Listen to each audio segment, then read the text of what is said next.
Good morning and good day, wherever you are. Today I want to continue with my topic on destiny. This time I want to talk about our birth, circumstances surrounding our birth. So we talk about destiny. Now, our birth.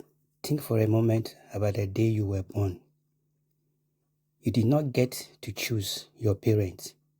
You did not choose the country you were born in, the language you first spoke, or whether your family was rich or poor. A famous thinker named Martin Heidegger used a special word for this. He called it thrownness.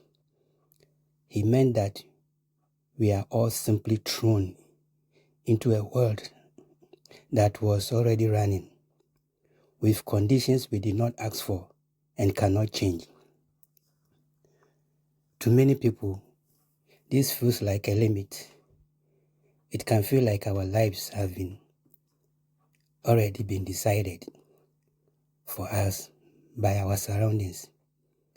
But faith and history tell us a completely different story. While you cannot choose where your life begins, you have total freedom to choose where you walk next.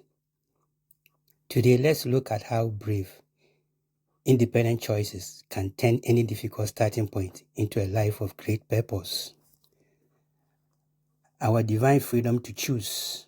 God gave us that freedom to choose.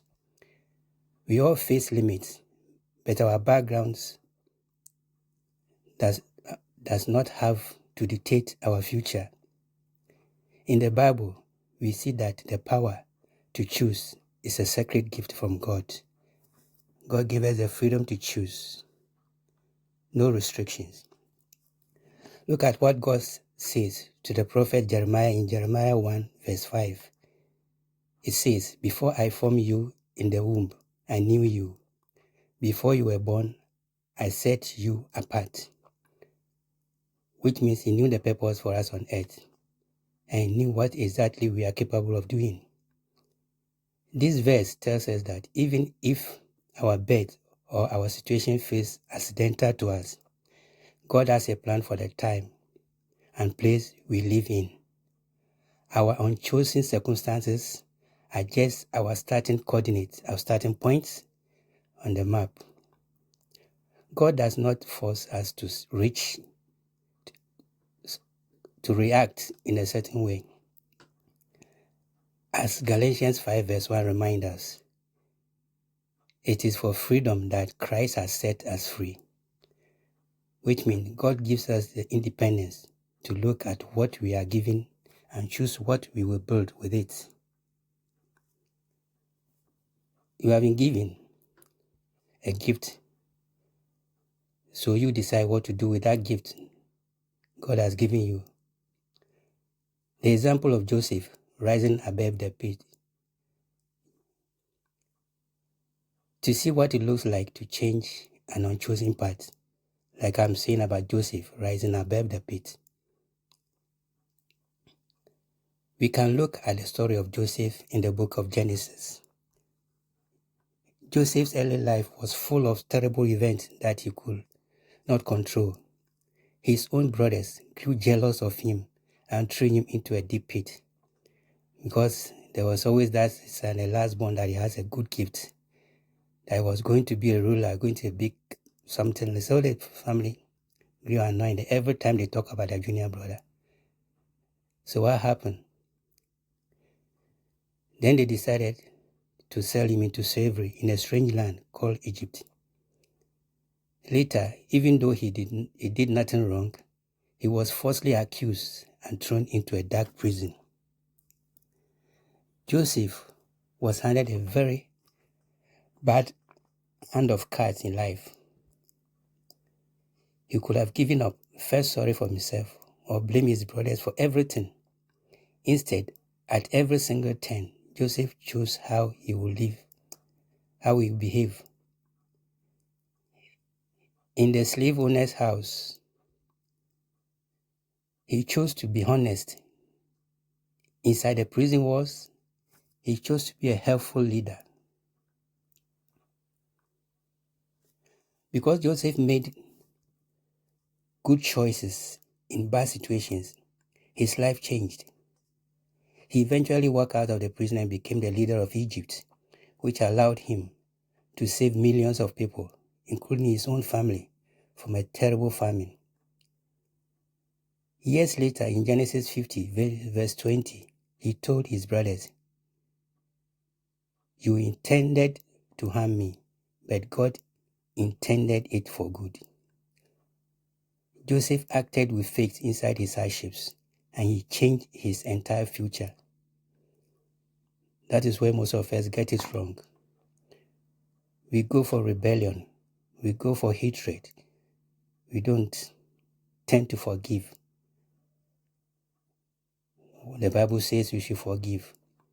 When the question was asked, how many times do we forgive? It says 70 times 7, which means there's no limit to forgiveness. And no matter how bad your condition is, you must learn to forgive. It's hard though, but you must learn to forgive.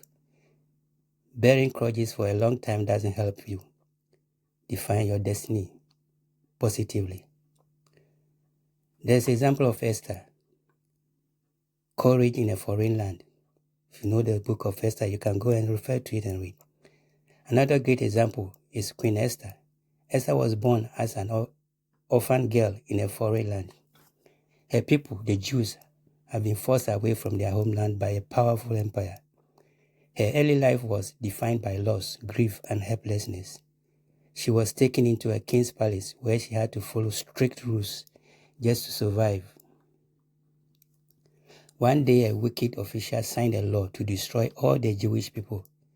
Esther faced a massive choice. She could stay quiet and try to save herself, or she could risk her life to speak up. Her cousin, Medusa, challenged her with famous words found in Esther 4:14 that says, "And who knows whether you have not come to the kingdom for such a time as this?" Medusa was reminding her that even though she didn't choose to be in that palace, she was there for a reason. Esther had to decide whether to be a passive victim or to take bold risks. She chose to act. She said, "I will go to the king, which is against the law, and if I perish, I perish," she quoted. Esther broke the law to protect her people. She saved an entire nation because she refused to let a scary environment stop her from doing what was right. As we all see, this truth is in modern history through the life of Nelson Mandela. Mandela spent 27 long years in prison for fighting against a cruel and unjust system in South Africa. His aim was to lead the black people because the black were the majority. He wanted them to be treated fairly. That was his crime. He formed the ANC for the freedom. For 18 of those years, he was kept in Robben Island, a harsh and lonely place where he had to break rocks in quarry every day. He was stripped of his comfort, separated from his family, and treated poorly. By the way, Nelson Mandela was a lawyer, and his aim was to one day become president or head of a nation where fair play would be the normal. Mandela couldn't control the walls around him or the length of his sentence because his life is now under control. Somebody who has made a choice to lead people from slavery to freedom. That's where he finds himself. But he never gave up. He realized that the guards could not control his mind or his attitude. Instead of becoming angry and hateful, he used his time to study, to learn the language of his jailers, so he could communicate better and to encourage his fellow prisoners. When he was finally released in 1990, he had the power to seek revenge. Instead, he chose forgiveness and peace. He famously said, As I walk out of the door towards the gate that will lead to my freedom, I knew if I didn't leave my bitterness and hatred behind, it will still be in prison. By choosing reconciliation over revenge, he did not just free himself, he helped, healed, and unite an entire nation. When he came out of prison, what did he do? He was freed. He had a communication with the then potter. He was freed, and many people thought he was going to revenge. But when he came, he had a different idea. He organized the people, he stood for election, and he won the election. When he won the election, many were expecting. Speculation in the Western nation, mostly, was that he was going to sentence or kill the white rulers who maltreated him. But he had a different idea. He gave freedom to everyone.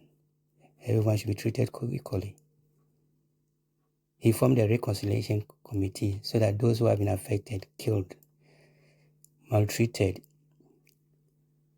could be heard, and those who consent could apologize so that they can live in harmony. That was a shock to the whole world. And that's the chosen part of his destiny. He had everything in his hand to do the good and the bad, but he chose the right path, which is God's path. We call our enemies are those who are even creating the good path for us. They are directing us, they are making us strong.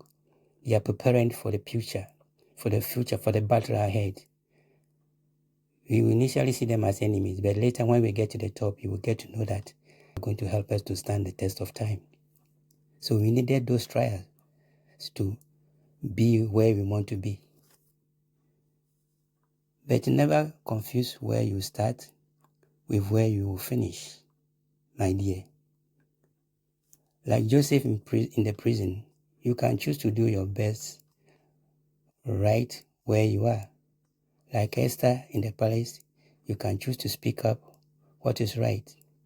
And like Nelson Mandela, you can choose to let go of anger so that you can build a better future. Your true freedom is found in choosing how you respond to the storm. Do not wait for your circumstances to be perfect. Living your life purposely will help you achieve your destiny. Make the independent choice to act with love, faith, and courage today, and watch how your choice or choices can change your world. In your own hands, whatever you choose to do will definitely define your future. Put away bitterness, hatred. It could be with your mom, your siblings, the way they treated you. You think they hate you. Yes, they hated you, or they may hate you, but that has made you a stronger person, a better person. You can use their situation, the way they treated you. It will help you in future, build you a better future. It give you the strength, the compassion, the boldness to face circumstances. If you are still with me, I say this to you. You are loved and cherished by God, and He will never forsake you. It's never too late to rediscover yourself and know who truly you are. Take a good look at yourself. You are special in the eyes of God, and you will always be. Thank you, and God bless you for listening. See you again. And help me spread the message across and make this world a better place for us all. Thank you once again.